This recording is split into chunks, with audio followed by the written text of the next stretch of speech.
আজি মই যি কম সঁচা কম আৰু মানে সকলো সঁচা কথা খুলি কম মই ফাৰ্মত কেনেদৰে কৰিলোঁ। নমস্কাৰ বন্ধুসকল, আছাম ফাৰ্মিং চেনেললৈ আপোনালোক সকলোকে স্বাগতম জনাইছোঁ আৰু আজি নতুন এটা ভিডিঅ' লৈ আহিছোঁ। বন্ধুসকল, মোৰ আজি এইখিনি মুৰ্গীৰ 41 দিন আৰু মই আজি আপোনালোকক সকলো সঁচা কথা খুলি ক'বলৈ ওলাইছোঁ, কাৰণ মই আজি 41 ডেইজলৈকে এবাৰো CRD প্ৰব্লেম নোহোৱাকৈ মুৰ্গীখিনি কেনেকৈ ৰাখিলোঁ। যিহেতু ঠাণ্ডাৰ দিনকেইটাত খুব CRD প্ৰব্লেম হয় আৰু তাৰ কাৰণে আমাৰ ৱেইট লছ মাৰে বা মৰ্টেলিটি হয় বা ৰিজাল্ট হেম্পাৰ হয়। তো সেই গতিকে আপোনালোকে চাই থাকিব প্ৰথমৰ পৰা শেষলৈকে মোৰ এই ভিডিঅ'টো, আৰু আপোনালোকে নিশ্চয় বুজিব পাৰিব আৰু নিশ্চয় উপকৃত হ'ব বুলি আশা ৰাখিছোঁ। আৰু যদি ভাল পায় অনুগ্ৰহ কৰি মোৰ এই আছাম ফাৰ্মিং চেনেলটো ছাবস্ক্ৰাইব কৰিবলৈ নাপাহৰিব, লগতে শ্বেয়াৰ কৰি দিব আপোনালোকৰ বন্ধুবৰ্গৰ লগত। বন্ধুসকল, প্ৰথম আগতেও মই আপোনালোকক জনাওঁ যে আমি বেমাৰটো হোৱাৰ পিছত আমি মেডিচিন ইউজ কৰাতকৈ আমি বেমাৰটো হোৱাৰ আগতেই আমি কেনেধৰণে মানে বেমাৰটো নোহোৱাকৈ ৰাখিব পাৰোঁ তাৰ কাৰণে আমি চিন্তা কৰিব লাগে বা তাৰ আমি প্ৰতিপালন কৰিব লাগে তেনেকৈ। তো কথাটো হ'ল কি, মই বন্ধুসকল এই মুৰ্গীখিনি প্ৰথম মোৰ 17 দিনমানত বা 16 দিনমানত CRD অহাৰ চান্স এটা আছিলে, অলপ কাহিছিলে মানে। আপোনালোকে চাব, তেনেকুৱা দিনতে এটা খুব অলপ কফ টাইপৰ কাহি খক এটা টাইপৰ ষ্টাৰ্টিং হয় যেতিয়া CRD হ'বলৈ আৰম্ভ কৰে, অলপ কাহিবলৈ ধৰে।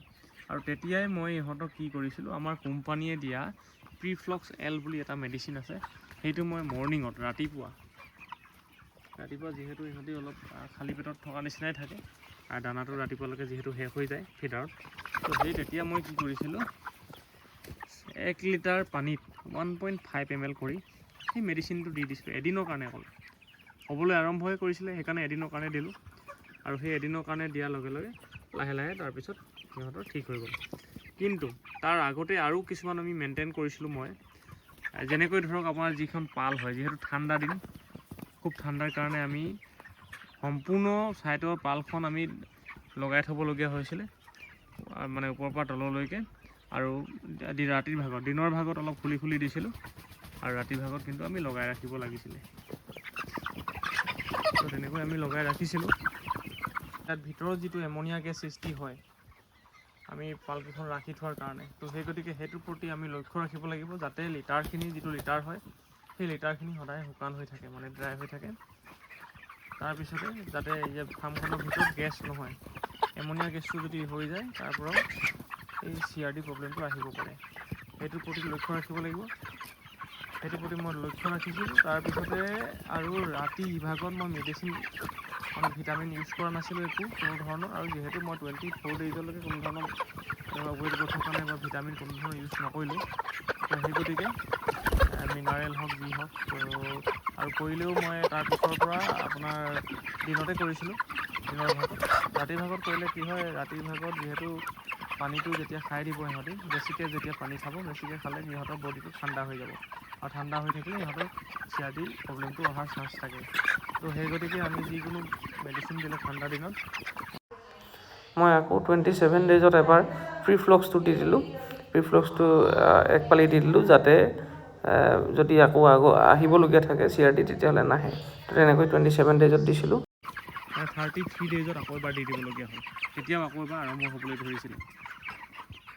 তাৰপিছত এতিয়া মই আকৌ 39 ডেইজত এবাৰ দি দিলোঁ, আৰু যিহেতু আজি 41 ডেইজ ধুনীয়াকৈ সুন্দৰকৈ আছে। ৱেটতো এনেকুৱা কোনো ধৰণৰ হেম্পাৰ হোৱা নাই। যিহেতু বেমাৰটো যদি হৈ যোৱাৰ পিছত আমি মেডিচিন খুৱাই থাকিলে বহুত বেমাৰটোৰ কাৰণেও হেম্পাৰ হয়, আৰু যিবিলাক মেডিচিন দিওঁ তাৰ পৰাও হেম্পাৰ হয়, ৱেটত মানে বহুতখিনি হেম্পাৰ হয়। তো সেই গতিকে ৱেট লছ মাৰে।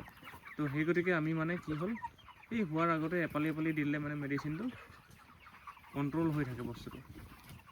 আৰু সেই তেনেকৈ এইবাৰ মই বচাই ৰাখিছোঁ আজি 41 ডেইজ। বাকীখিনি এতিয়া কি হয় নাজানো, 42 ডেইজ 43 ডেইজ এনেকুৱা লিফ্টিং হ'বও পাৰে।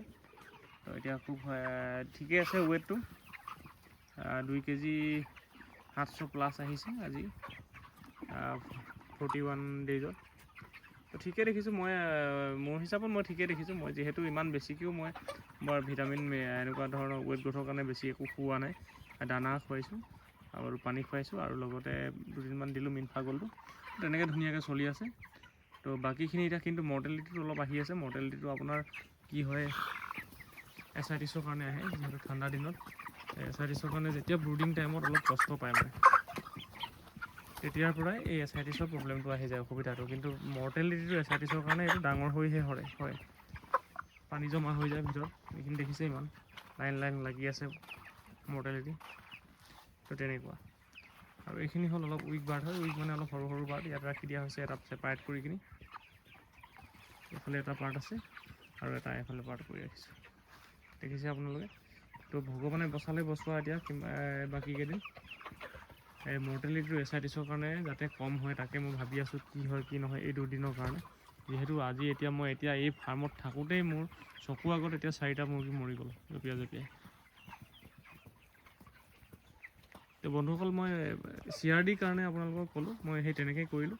আৰু লগতে যিখিনি আমাৰ গেছ হ'বলৈ নিদিলোঁ। আৰু মই ফাৰ্মখন এতিয়া দেখিছে আপোনালোকে, গোটেই চাৰিওকাষে মই গোটেই ফাৰ্মখনেই মই খুলি ৰাখি দিছোঁ, খোলা কৰি ৰাখি দিছোঁ, যাতে বতাহটো পাছ হৈ থাকে।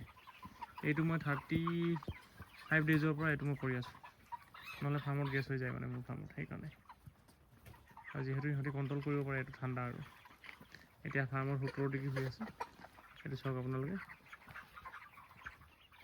17.6 ডিগ্ৰী। ৰাতি 10:30 বাজিছে।